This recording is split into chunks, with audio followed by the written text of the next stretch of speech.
그 위에 있는 죄패에 유대인의 왕이라 썼고 강도 둘을 예수와 함께 십자가에 못 박으니 하나는 그의 우편에 하나는 좌편에 있더라. 지나가는 자들은 자기 머리를 흔들며 예수를 모욕하여 이르되 아하 성전을 헐고 사흘에 짓는다는 자여 네가 너를 구원하여 십자가에서 내려오라 하고 그와 같이 대제사장들도 서기관들과 함께 희롱하며 서로 말하되 그가 남은 구원하였으되 자기는 구원할 수 없도다. 이스라엘의 왕 그리스도가 지금 십자가에서 내려와 우리가 보고 믿게 할지어다 하며 함께 십자가에 못 박힌 자들도 예수를 욕하더라. 아멘. 예, 안타까운 모습들이 이제 보여지는 것인데요. 자, 십자가상의 예수님을 바라보라 라는 제목으로 오늘 말씀을 드리도록 하겠습니다. 자, 오늘은 부활절입니다. 부활절. 예, 부활이라는 말은 다시 살아난다는 거예요. 예. 부활에는 그래서 분명한 것이 있습니다. 뭐냐면 고난을 통과해야 부활이 있다는 것이고요. 죽어야만 부활이 있다는 거예요. 예수님의 고난을 우리가 살펴보면은 수많은 오해의 일들이 있었고요. 모욕하는 일들이 있고요. 왜곡하는 일이 있었어요. 비난하고 그 다음에 실제적으로 또 마지막에 당하시는 채찍질, 조롱, 가룟 유다의 배신, 베드로의 부임, 제자들의 도망 이런 여러 가지 일들이 있었습니다. 또 예수님의 부활 속에는 불법 재판이 있었죠. 산헤드린 공회의 불법 재판, 또 헤롯의 눈치 보는 재판, 또 자기의 정략적 계산으로 인한 빌라도의 재판, 이런 것으로 인해서 억울한 죽임을 당해야 됐던 거예요. 그런데 이런 고난과 죽음을 통과하면서 인류의 죄를 씻기 위한 예수 그리스도의 속죄 사역은 결국 끝이 나고 부활을 맞이하게 되는 것입니다. 그래서 계속해서 오늘 마가복음 말씀을 드리는데요. 두 가지 말씀을 드립니다. 첫째는 예수님의 죄패에 관한 말씀입니다. 26절 말씀에 보면은 그 위에 있는 죄패에 유대인의 왕이라 썼다 그랬습니다.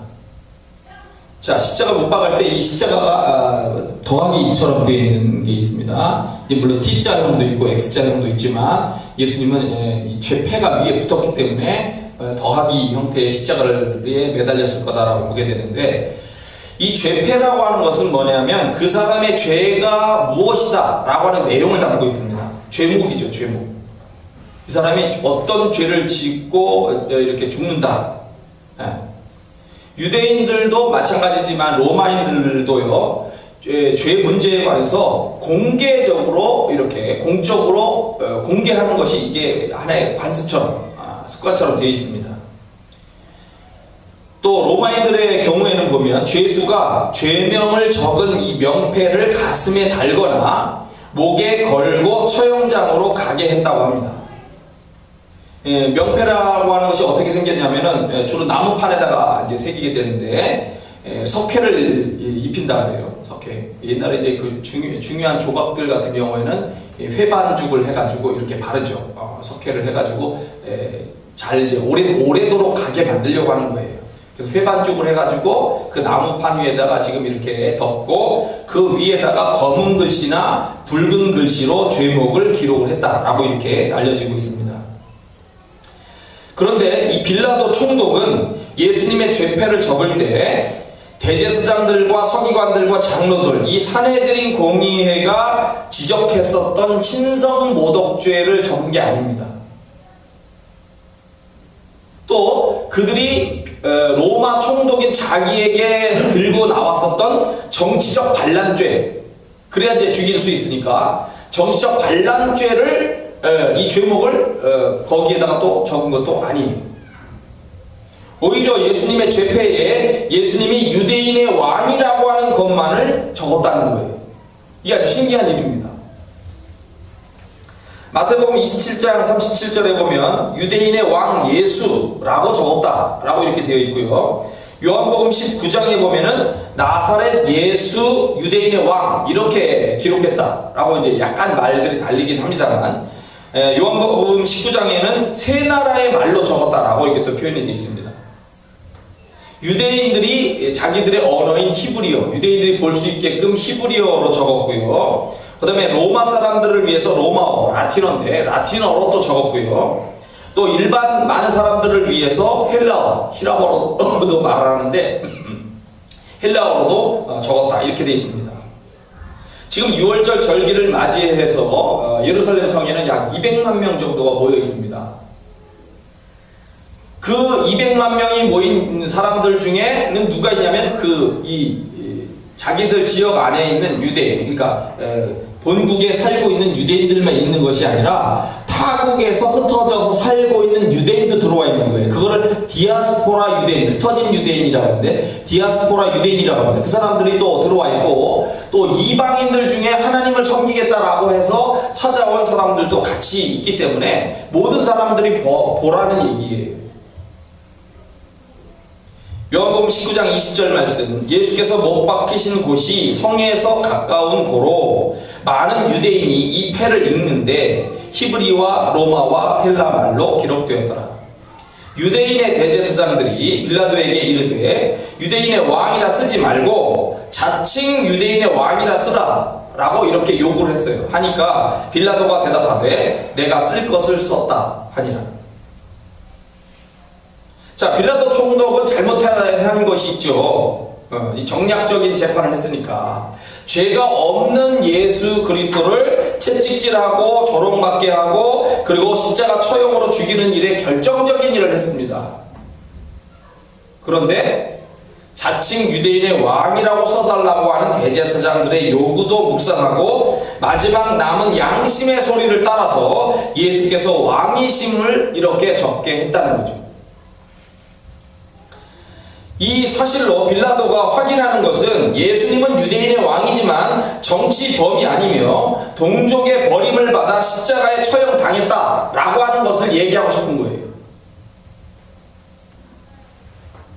그렇기 때문에 어떻게 보면은 예수님의 제패에 적힌 그 글을 통해서 빌라도는 죄가 없는 왕을 죽여달라고 한 유대인들을 오히려 경멸하고 비웃고 있다라고 볼 수가 있는 것이고요. 또 예수님 대신에 바라바를 놓아달라고 무리들이 이제 사주를 받아서 소리치게 되는데 그들의 잘못에 대해서 비웃고 있다라고도 볼 수 있는 점이 됩니다. 여하튼 중요한 것은 예수님은 죄명이 아니라 정확한 왕으로서 돌아가셨다라고 빌라도 총독이 말하고 있는 이것이 상당히 역설적인 상황이라는 거예요. 흐름으로 보면 그냥 그대로 대제사장들이 원하는 대로 죄패를 적어야 되는데 그 마지막 순간에 왜 이 사람이 뒤집냐 이거죠. 상당히 역설적인 상황을 만들어냈다는 거예요. 현진건이라고 하는 사람이 쓴 소설 운수 좋은 날이라고 하는 그 소설이 있는데요. 이 소설이 1920년대를 대표하는 소설이었습니다. 그 내용을 잠깐 보면은 인력거 꾼이었던 옛날에 인력거가 있었고 인력거 꾼이 있었어요. 자, 인력거 꾼이었던 김첨지가 있는데 김첨지의 아내가 병들어서 지금 누워 있습니다. 어느 날 일을 하려고 이제 나가는데 그 아내가 이렇게 얘기했어요. 오늘은 나가지 마세요. 내가 이렇게 아픈데 나가지 마세요. 근데 김첨지는 당연히 일을 해야 먹고 사니까 아내의 말을 무시하고 일을 나갔어요. 근데 그날 아주 운수가 좋았는지 손님을 많이 받아서 평소보다 많은 돈을 버는 거예요. 기분이 너무 좋으니까 이제 주막집에 들려가지고 술 한잔 먹고 그리고 설렁탕 한 그릇을 사들고 집으로 돌아오는 거예요. 근데 집안에 무시무시한 정적, 폭풍우가 지나간 뒤에 바다 같은 그러한 정적이 흐르고 있더라는 거죠. 쿨룩거리는 기침소리, 그르렁거리는 숨소리도 들리지 않는 그런 집이었어요. 그 병든 아내가 죽은 거예요. 손님이 많아서 돈을 많이 번 운수 좋은 날이다 라고 만세를 부르고 신나했었는데 병든 아내가 죽어서 너무 슬픈 날이더라는 거죠. 이 역설적인 상황에서 김첨지는 또 이렇게 얘기합니다. 설렁탕을 사다 놓았는데 왜 먹지를 못하니? 왜 먹지를 못하니? 이것이 1920년대 일본의 나라를 빼앗긴 우리나라가 처한 상황을 이야기하고 있는 것이다 라고도 볼 수 있는 점이 있고요. 돈이라면 돈을 위해서 나라를 팔아먹은 맥노들을 질타하고 있는 그런 생각도 들 수 있습니다. 근데 역설적인 거라는 거죠. 중요한 건 돈을 많이 벌어도 아주 슬픈 날이라는 거예요. 예수님을 죽여서 좋다. 예수님을 죽여서 좋다. 오늘은 아주 정말 기쁜 날이다 라고 만세를 부를 수 있는 사람들이 산헤드린 공의의 사람들이죠. 대제사장, 서기관, 장로들, 그리고 이들이 사주에서 소리치고 있는 많은 무리들이 있었는데 이 사람들이 빌라도에 의해서 적혀진 예수님의 죄패를 보고 깜짝 놀란 거예요. 유대인의 왕이라고 써졌으니까. 그들의 많은 조롱에도 불구하고 이것은 역설적인 진리를 드러내는 아주 중요한 증거가 된다는 거예요. 이것이 빌라도의 마지막 남은 양심이고 오늘 우리가 역설적으로 놀랍게 바라보고 있는 십자가 사건이라는 겁니다. 하나님은 사람들에 의해서 버림을 받고 십자가의 처참한 처형 사건에서도 예수 그리스도가 어떤 분인지를 알게 하신다는 거예요. 그리고 예수 그리스도를 통하여 인류를 속죄하시려는 이 증거를 역설적인 이 사건을 통해서 드러내 보이시고 있다는 겁니다. 유대인의 왕 예수 그리스도, 그 예수 그리스도는 오늘 인류를 위하여 그리고 나를 위하여 죽으신 왕이시라는 거예요. 그 왕이, 세상을 다스리시는 왕이 오늘 나를 위하여 돌아가셨다.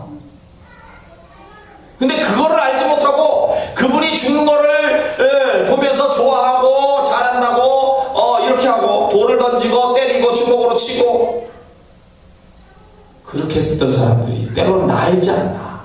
나도 그렇게 하잖아요. 그죠? 그렇기 때문에 예수님을 생각하면서 우리는 예수 그리스도가 나를 위해서 정말 이렇게 피 흘리신 것을 감사해야 되고 그 은혜를 잊지 말아야 되고 또 회개해야 되고 그리고 오늘도 분명히 믿고 우리는 이 믿음을 든든히 세워야 되는 것입니다. 그리고 두 번째 중요한 것은요, 십자가상에서 모욕을 받으신 예수님에 대한 이야기입니다. 예수님과 함께 처형되는 지금 두 사람이 있죠. 이 사람들이 어떻게 위치를 배치를 할까 아마 생각했을 거예요. 근데 예수님을 가운데 놓고 양쪽으로 이렇게 배치를 하도록 해놨어요. 왜 예수님을 가운데 넣느냐? 그 가운데 배치라는 그 이유는 가운데 있는 자가 가장 악한 자라는 거예요. 의미가. 예수님은 가장 악한 자로 취급을 받으면서 십자가에 돌아가셨다는 거죠. 근데 예수님이 십자가에 이제 달렸을 때 사람들의 이제 반응이 나오기 시작합니다. 지나가는 사람들이 먼저 모욕을 했어요. 29절. 지나가는 자들은 자기 머리를 흔들며 예수를 모욕하여 이르되 아하 성전을 헐고 사흘에 짓는다는 자여 내가 너를 구원하여 십자가에서 내려와라. 골고다가 성 바뀌긴 하지만 성에서 멀지 않아요. 사람들이 많이 다니는 대로변이다 라고 볼 수가 있습니다. 지나가는 자들 중에 예수님을 이렇게 모욕을 하는데 이것은 그들이 그 의미를 잘못 알고 있는 것이죠. 이 성전을 헐고 사흘에 내가 짓겠다라고 하는 그 의미는 그냥 들어서는 그 의미를 잘 이해하지 못해요. 지금 헤롯 성전 같은 경우는 80여 년을 짓게 되거든요. 나중에 총 합해서 80여 년을 져요. 그러니까 예수님 당시에도 성전이 지어지고 있었어요. 굉장히 웅장하죠. 그런데 그것을 헐어라. 그럼 내가 사흘 만에 짓겠다라고 얘기했어요. 그 의미가 성전된 예수님 자신을 얘기를 하는 거라고 얘기를 이제 예수님의 의미를 나중에 성경학자들이 얘기를 하는데 그 당시에는 그것이 무엇을 의미하는지 몰랐어요. 그냥 성전, 우리가 보이는 성전을 그냥 헐어버리면 다시 사흘 만에 짓겠다. 그건 말이 안 되잖아요. 근데 그들은 그거를 이야기하면서 예수님을 모욕을 하는 거예요. 근데 사실은 이 내용들이 가만히 보면은 사탄의 시험하고도 비슷합니다. 마태복음 4장 3절 시험하는 자 마귀가 예수님께 나와서 시험했어요. 내가 만일 하나님의 아들이거든 명하여 이 돌들로 떡덩이가 되게 하라. 이거를 일반적으로 얘기할 때 육체적 시험이다 뭐 이렇게 얘기하지만 육체적 시험이 아니에요. 그동안 사실 잘못 가르쳐 주는 거죠. 뭐냐면 돌로 떡덩이가 되게 하는 게서 배가 고프니까 먹어라 이렇게 육체적인 문제에 대한 이야기를 하고 있다고 하지만 그게 아니라 그리스도가 가지고 있는 능력이 있단 말이에요. 그죠? 네가 이제 하나님 아들로서 하나님의 사역을 시작을 하는데 네가 하나님의 아들이라면 그리스도라면 이 돌들로 떡을 해먹어라. 네가 배고프지 않냐? 해먹을 수 있지 않냐? 라고 얘기를 하는데 이게 무슨 시험이냐면 너의 이 놀라운 능력이 있다면 그 능력을 너 자신을 위해서 사용하라라고 하는 이야기.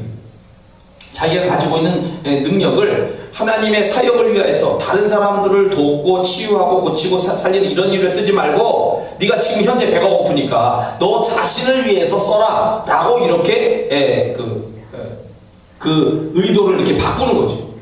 이게 굉장한 시험이라는 거예요. 이게 왜냐하면 이것이 십자가에 나중에 달렸을 때 야 고통스럽지 않아? 고통스럽잖아. 그러니까 네가 너 왜 고통을 뭐하러 당하냐? 너 능력 많으니까 그냥 뛰어내려와. 너 지난번에도 그렇게 했잖아. 너 배고플 때 네가 그거 해먹었잖아. 근데 왜 지금은 그때는 너 자신을 위해서 그 능력을 사용했는데 지금은 왜 능력을 그렇게 사용 안 하냐? 이럴 땐 이러고 저럴 땐 저러냐? 라고 하는 시비거리가 되는 거예요. 또 시험 중에 이런 게 있었죠. 내가 만일 하나님의 아들이어든 뛰어내려라. 예루살렘 그 성 꼭대기에 어느 곳에 가서 뛰어내려라. 기록되었을 때 그가 너를 위하여 그의 사자들을 명하시리니 그들이 손으로 너를 받들어 발이 돌에 부딪히지 않게 하리로다. 하나님의 사랑을 시험하는 거다 라고 표현했어요. 예수님이. 야 하나님 널 사랑해? 너 높은 곳에 한번 뛰어내려봐. 그럼 천사들이 딱 받을 거 아니야. 그럼 인기도 좋아지고 네가 증명도 되고. 근데 그렇게 하나님이 내가 뛰어내리면 받는지 안 받는지 그 사람을 시험할 필요가 없다는 거예요. 자, 십자가에 달렸는데 너 뛰어내려와봐. 그러면 많은 사람들이 그걸 보고 야 정말 하나님의 자녀 그리스도가 맞다라고 이렇게 증명이 되지 않아?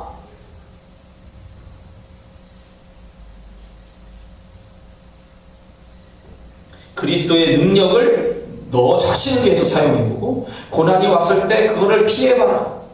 줏대 없이 이쪽에는 이번에는 이렇게 하고 저 때는 이렇게 하고 이런 식으로 왔다 갔다 네 말을 바꾸는 이런 게 아니라 너 자신을 위해서 써봐라 이거예요. 돌로 떡 해먹을 수 있죠. 십자가에 뛰어내려올 수도 있어요. 그러나 그렇게 하지 않는 거예요. 예수님 한 가지 딱 방향이 있습니다. 뭐냐면 자신을 위해서 자신의 능력을 사용하지 않는다는 거예요.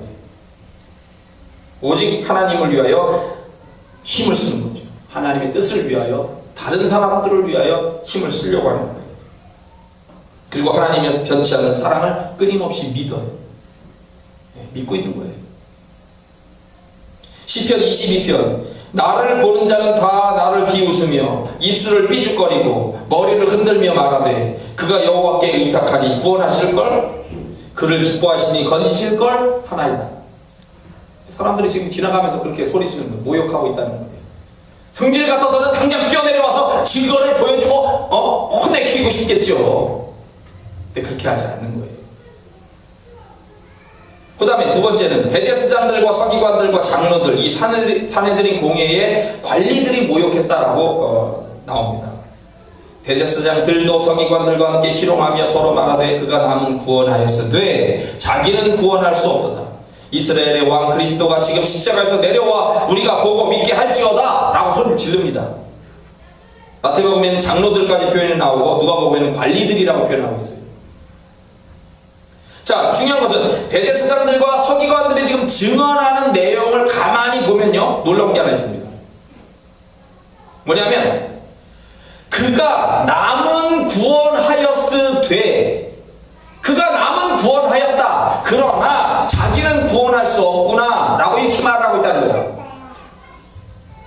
그러니까 적어도 그들이 인정하는 것은 뭐냐면 예수님은 다른 사람들의 생명을 치유하고 죽은 자를 살리고 귀신을 쫓아내면서 그들을 살리기 위해서 애를 썼다는 거예요.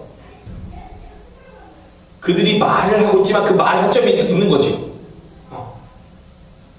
하지만 자신의 생명을 스스로 포기하고 만인의 구원을 위해서 죽어간다라고 하는 진리를 역설적으로 표현하고 있는 말이 되는 거예요.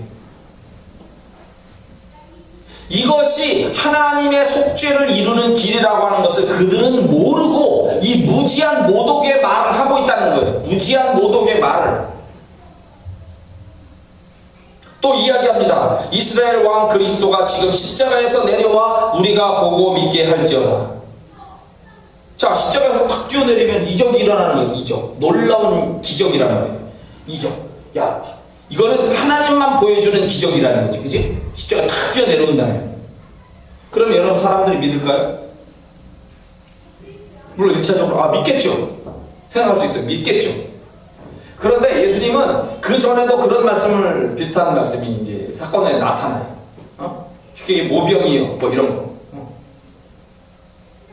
야, 예수님께 가면 기적을 해가셔서 그 물고기 몇 개 안 내고 떡 몇 개 안 내는 거 가지고 5,000명을 먹이고 4,000명을 먹였대. 먹는 문제가 이제 끝장나는 거냐. 그분에게 가면 노동할 필요도 없고 이제는 더 이상 괴롭게 이렇게 할 필요 없어. 그냥 그분에게 가면 작은 것으로도 엄청난 식량을 만들어낼 수 있으니까 그거를 순식간에 각 창고마다 집어넣고 각 집에마다 다 싸놓고 이렇게 할 수도 있지 않아?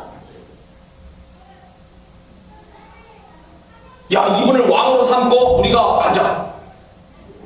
예수님 그걸 거부하는 거죠. 꼭 필요한 때 해주시는 것이지, 꼭 필요한 때. 그거로 해가지고 막 사람들 노동할 필요가 없다. 여러분 나를 믿고 따르시오. 노동할 필요가 없습니다. 이렇게 하고 기적을 계속 그런 식으로 빵을 막 만들고 고기를 만들어내가지고 그렇게 해서 사람들을 먹이지 않았어요. 왜냐하면 이게 기적주의라는 기적주의, 이적주의. 무슨 얘기냐면 사람들은 이적이 일어나면 처음엔 믿어요. 그거 당연한 거죠. 이적이 일어나면 당연히 믿습니다. 그런데 항상 그 다음에 또 뭐냐면 또 이적이 일어나야 돼. 두 번째 이적이 안 일어나면 안 믿기 시작하는 거예요. 아, 그때 그랬나? 아, 그때 잘못 본 거 아니야? 의심하기 시작합니다. 신앙의 본질은 이적이 있지 않아요. 신앙의 본질은 여기서 뛰어내려야만 믿는다. 그게 아니라는 거예요. 신앙의 본질은 하나님을 신뢰하고 의탁, 내 삶을 맡기는 것이지 이적이 일어났으니까 믿겠다. 그거는 아니라는 거예요. 그것은 이적주의라고 해요. 이적주의. 그 신앙의 본질에서 벗어난 얘기라는 거예요. 자, 이적이 일어났어요. 처음엔 믿어요. 근데 두 번째 또 이적을 요구하게 되죠. 네가 진짜야? 그때 어떻게 해서 나오긴 했어도 또 이렇게 봐라. 또 이렇게 봐라. 이것도 해봐라. 저것도 해봐라. 막 수많은 요구들이 나옵니다. 그리고 자기 자신들의 잘못을 회개하지 않고 끝까지 변명과 이유를 대면서 그렇게 그리스도를 깎아내리려고 계속해서 이적을 요구를 하는 그런 일이 생길 거라는 거죠.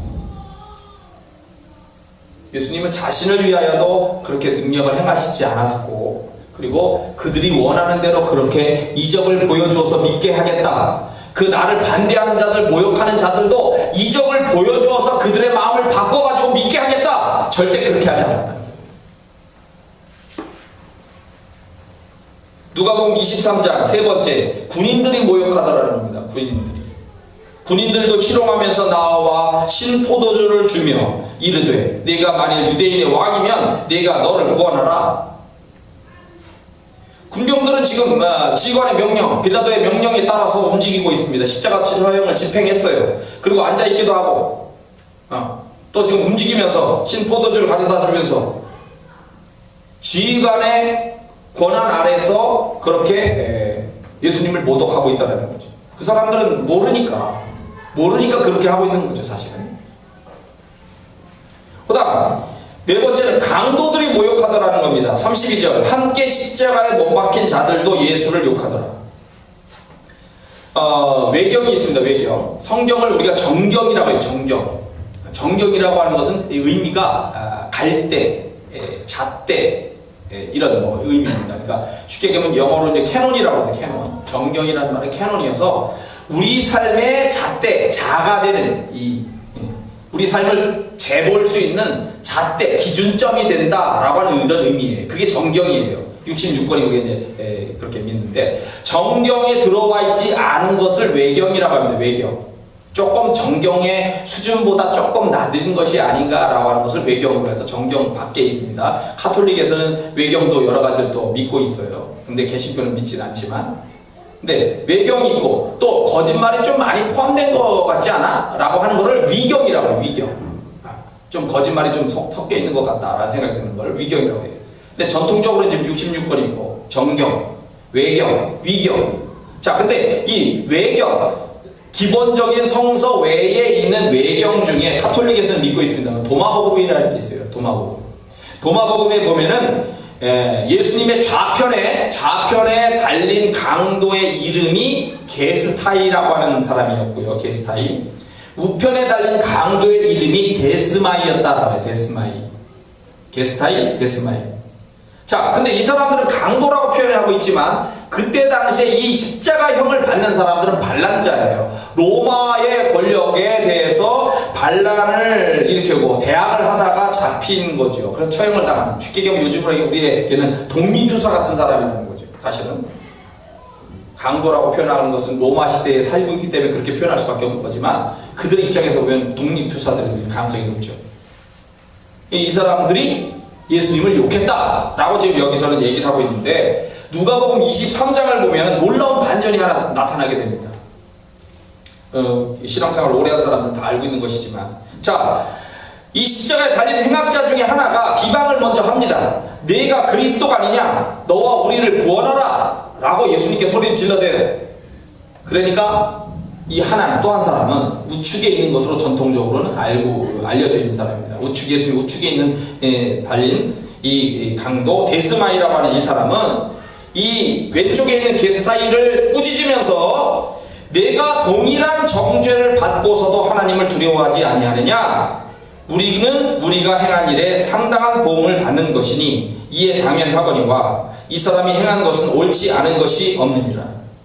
그러면서 예수님에게 얘기하죠. 예수여, 당신의 나라에 임하실 때에 나를 기억하소서. 그러니까 예수님께서 즉시 대답을 하십니다. 내가 진실로 내게 이르노니 오늘 네가 나와 함께 낙원에 있으리라. 처음에는 조롱했을지 몰라요. 그런데 한 사람이 예수님의 우편에 있었던 것으로 알려진 이 사람이 예수님은 십자가에 달릴 분이 원래 아닌 의로운 분이다라고 이 사람이 증거를 하고 있다는 거예요. 그러면서 죽음 너머에 존재하는 그분의 나라, 하나님의 나라를 소망하고 있는 말을 하고 예수님을 믿음으로 자신을 기억해달라고 하는 말까지 합니다. 그리고 예수님은 그에게 용서와 구원에 대한 응답을 즉시 해주시는 거예요. 오늘 내가 나와 함께 낙원에 있을 것이다. 자, 여하튼 이렇게 십자가상에서 여하튼 이렇게 변화도, 역설적인 또 새로운 변화도 있지만 중요한 것은 네 가지의 이런 흐름의 모욕들이 진행이 됐다는 거예요. 그런데 예수님은 그것을 다 그대로 감수하시면서 십자가에 달려 돌아가셨어요. 하지만 성경은 이야기하죠. 부활이 있다. 오늘은 부활절인데 예수님께서 부활하셔서 그리스도시요 그리고 왕이시다라고 하는 걸 증거하신 겁니다.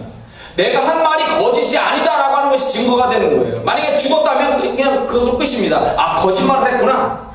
한 가지 거짓말이 드러나면 다른 것들도 다 믿기가 어려운 겁니다. 그게 재판의 이 법칙이에요. 근데 예수님은 내가 다시 살아난다라고 하는 이 예고를 계속 하셨고 그대로 살아나셔서 그분의 말씀이 진리다, 그분이 하신 일들이 옳은 것이다, 그분이 정말 그리스도가 맞다라고 하는 이 증거들을 보여주시는 거예요. 그리고 인류를 위한 산 소망이 되신 겁니다. 우리는 오늘도 예수님을 때로는 잘 이해하지 못해서 모욕할 수 있어요. 얼마든지 예수님에 대해서 의심할 수 있고 모욕할 수 있어요. 그러나 이 마지막에 회심한 강도와 같이 예수님을 올바르게 바라볼 수 있어야 된다는 거예요. 예수님을 온전히 믿고 낙원에 이르는 사람들이 되어야죠. 그런 올바른 믿음의 시각을 가지고 예수님을 정말 마음에 모시고 삶에 모시고 잘 살아가야 되는 거예요. 그래, 이제는 예수님의 죽음이 나의 죽음이 되고 예수님의 부활이 나의 부활이 되어져야만 되는 거예요. 그것이 우리가 가지고 있는 신앙. 우리는 이적을 기대할 수도 있어요. 그러나 이적주의에 빠지지는 말아야 됩니다. 믿음을 가지고 그분을 신뢰하며 그분을 말씀을 신뢰하고 그분이 바라보는 그 나라, 그분의 왕권이 다시 오실 그 나라를 소망하면서 이 부활의 증인으로서 잘 살아가야 되는 것이죠. 마지막 찬양합니다. 144장 F 코드를 한번 잡아주세요. 예수님 예수님 나의 죄 위하여 보배 피를 흘리니 죄인 받으소서. 이 찬양 한번 같이 하시죠. F 쳐주세요.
마음을 아프게 했었던 모든 것을 회개합니다.